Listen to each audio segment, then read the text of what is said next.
guys. Salamat dito guys. Meron pa guys. Ito pa guys. Oh. Ito pa. Salamat talaga dito sa ninong ko guys. So, i-comment nyo sa part 2 kung anong gusto nyong isulat sa sa Miss Frankie, si Brad, kahit ano naiisipan nyo, ipipicture ko, tapos isasend ko sa mga subscribing sa akin.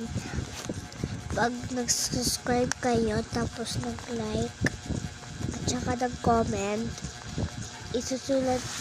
tapos isulat nyo lang kung anong gusto nyong Derpol, Mr. Sun, tsaka yung mga phase 1, phase 2, parang ganyan. So bye guys.